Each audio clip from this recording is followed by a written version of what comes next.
Hello, everyone, and welcome to the Anti-News Podcast. I'm your host, Katie Grosso, and thank you for tuning in. Today's date is May 17th, and as always, I've got 5 happy stories for you. First off, a weed whacker that's packing lasers, a species of butterflies that makes a recovery, and a lesbian couple that gets elected as prom king and queen. After the music break, drones that deliver medical supplies, and a massive effort to remove landmines is made. All plants require water, oxygen, and sunlight in order to grow. Of course, most plants can only grow in soil, and that includes weeds. My mom and I often joke that roses will die if the pH level is off, but dandelions thrive in concrete. Soil only has so many nutrients in it, and everything that grows in it takes up some of those nutrients.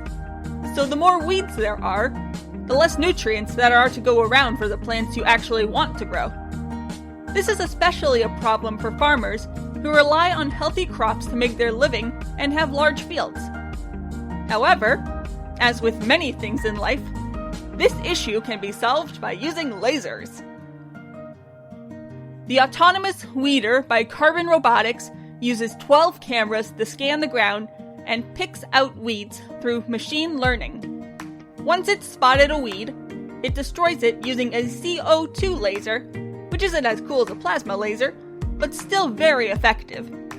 The as I'm now calling it, can clear between 15 to 20 acres in a day and remove 100,000 weeds per hour. It also has an onboard supercomputer so that it can even get weeds that are millimeters apart from regular plants. And the method the uses is certified organic and falls in line with regenerative farming practices. James Johnson of Karzalia Farm has started to utilize Carbon Robotics technology on his farm and has been happy with the results so far. This is one of the most innovative and valuable technologies that I've seen as a farmer. I expect the robots to go mainstream because of how effectively they address some of farming's most critical issues, including the overuse of chemicals, process efficiency, and labor. The sky's the limit. Because the lasers use what are basically supercharged beams of light to remove weeds, farmers don't need to use any kind of herbicides or hire people to pull them out, both of which are expensive and time-consuming. Despite the high price tag, quoted at being hundreds of thousands of dollars, the 2021 model of the has sold out. The 2022 model is available for pre-order, and the company has made leasing options available as well to make it more accessible. Working with the environment is important when it comes to farming, or any natural resource. The fewer chemicals we introduce to it, the better, and the can really help with that. Let's all try to find ways that we can reduce our own chemical usage. For example, get some houseplants to help purify the air in your home. Small things like this, and big things like the can lead to some awesome improvements for the future. A lot of the time, when a species is listed as near extinction, that near part doesn't last for long. And before we know it, another species is gone. Whether it's from overhunting, climate change, or some other factor, it's hard to bring something back from the edge of extinction. Just as how our actions can cause bad things to happen without us meaning to, sometimes good things can come about too. And the Duke of Burgundy butterfly is living proof of that. Back in 2011, the Duke of Burgundy was listed as the rarest butterfly in Britain. But thanks to changes in farming practices that are gentler on the environment and wildlife, the species has made a remarkable comeback. Martin Warren, a renowned butterfly ecologist, discovered a large colony of them last spring in the county of Dorset. While the find was an accidental one, the recovery of the butterfly's population isn't. John Hiscock, the thrilled farmer who farms that area, says, "We have farmed organically for more than 20 years, with no pesticides, sprays, or chemical fertilizers, allowing the wildlife habitat to improve and these rare butterflies to thrive, along with many other species." Part of the reason why Hiscock does this is because he's a supplier of Waitrose, a major supermarket chain that requires farmers to devote at least 10% of their land to wildlife conservation. This means that they can't use the land to farm, but it also guarantees that there's a safe place for fuzzy critters and creepy crawlies to go to. Hiscock fenced off the hill and lightly grazed cattle there, which created the perfect conditions for wildflowers, which Duke caterpillars and butterflies love, to grow. Preserving wildlife doesn't always mean taking out huge chunks of land and isolating them from the public. It can also be smaller things, like farms sectioning off a small part of their land and just keeping an eye on it. One person doing one thing won't change much, but if everyone were to do just one thing to help wildlife and kept doing that thing, then we can make a world where the terms extinction and near extinction are no longer needed. One of the biggest events in high school, aside from graduation, is prom. It's the last big party for you and all your classmates before you go off on your separate paths. And one of the most exciting parts of the night is finding out who's gonna be prom king and queen. Usually, it's the popular kids, or the couple that's been together forever, but a boy is always the prom king, and a girl is always the prom queen. Well, this couple doesn't fit into any of those. They're not that popular, they've only been together for about 6 months, and the most surprising to some, they're both girls. That's right. For the first time at their high school, a lesbian couple was elected as prom king and queen. Annie Wise and Riley Loudermilk were voted as prom king and queen at King's High School in Kings Mill, Ohio, and aside from their friends voting them for prom court, neither of the girls expected to win. Usually, prom king and queen is like a popularity contest, and neither of us are really on that popularity spectrum, Loudermilk explained. After the announcement that the two had won, their friends came up to them, hugging them and congratulating the couple on their victory. Not only was it a victory for them, but for other LGBT students as well. Seeing Wise and Loudermilk win made others feel more comfortable being open about their sexuality at King's High School. Sadly, there have been some complaints from parents, as well as others, on the photos of the two posted on the school's Facebook page. Thankfully, though, the school has stood by the girls, telling those who are unhappy with a lesbian couple being prom king and queen that this is solely a King's High School senior class nominated and voted on initiative. Wise and Loudermilk are hopeful that their prom win, in a county that's very conservative to boot, will help others who are not out of the closet. Loudermilk says, "I do hope it kind of just helps people realize that it's okay to come out. And it's also okay to come out at your own pace in your own way. You will get hate from it, but there's also a really big chance that you're going to get so much love and support, like we did." Honestly, I couldn't have put it better myself.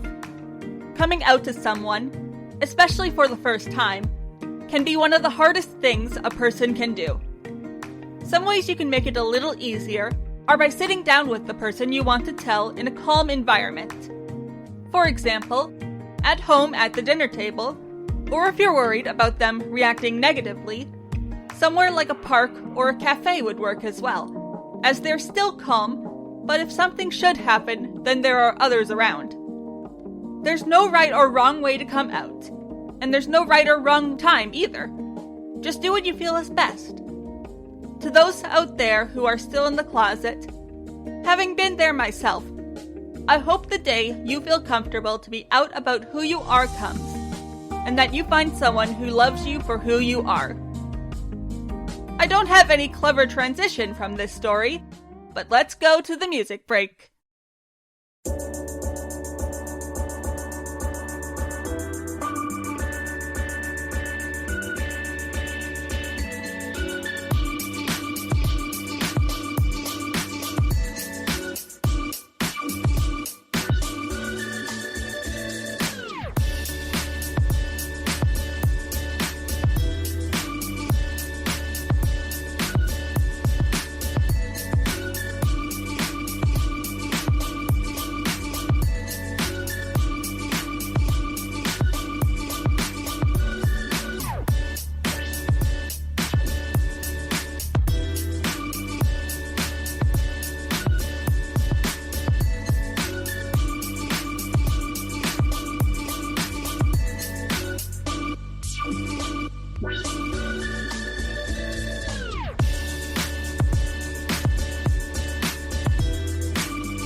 That was Keep On Going by Joakim Karud. Now on to the last two stories. We've made incredible advancements in the medical field. Things that we couldn't dream of not even 20 years ago are now reality, and the speed with which new medical discoveries are being made is only increasing the more we learn about the human body. Illnesses and injuries that once would have been a death sentence are now completely treatable, but only if people are able to get to them. In areas that are cut off from most of the world, medicine is difficult to access due to their isolation. Similar to how isolated communities are susceptible to outside illnesses because of their isolated immune systems. However, scientists are working on a solution for this issue, and drones seems to be the answer. In Lake Victoria in Uganda, the Kalangala district is made up of 84 different islands and is one of the most inaccessible areas in the region. It's only accessible by boat, which means you have to wait for good weather in order to get to it. Understandably, this makes getting medicine and other healthcare services to the district incredibly difficult. In an attempt to make things easier, the Makerere University Infectious Disease Institute, Uganda's Ministry of Health, and the Academy for Health Innovation are working together on a project that has not people on boats, but medical drones making the deliveries. The project has already shown to work, with medical drones from Bufu Mira having successfully carried antiretroviral drugs to help treat over 1,000 people with HIV. The drones will continue to make 20 deliveries a month to 78 community groups and health facilities in the district. The overall goal of this project, and similar ones across Africa, is to figure out how effective drones are in delivering medication to those who need it, and to help figure out how to progress drone technology to better respond to emergencies. As we continue to make advancements, we have to remember to think of the simple problems. After all the medical advancements in the world are useless if you can't get them to the people who need them. Never forget to think about the small issues when you're trying to solve a big problem. But as long as you keep them in mind, you can do just about anything. For those who have never heard of them, a landmine is an explosive mine laid on or just below the ground. They were first used in World War II and were used in many conflicts after that, such as the Vietnam and Gulf Wars. Although they're now banned under the Mine Ban Convention, to which over 150 countries have signed on to, there are still places where mines that didn't go off are still a threat. Every year, roughly 5,000 people are either killed or maimed by mines, despite existing efforts to remove as many of them as possible.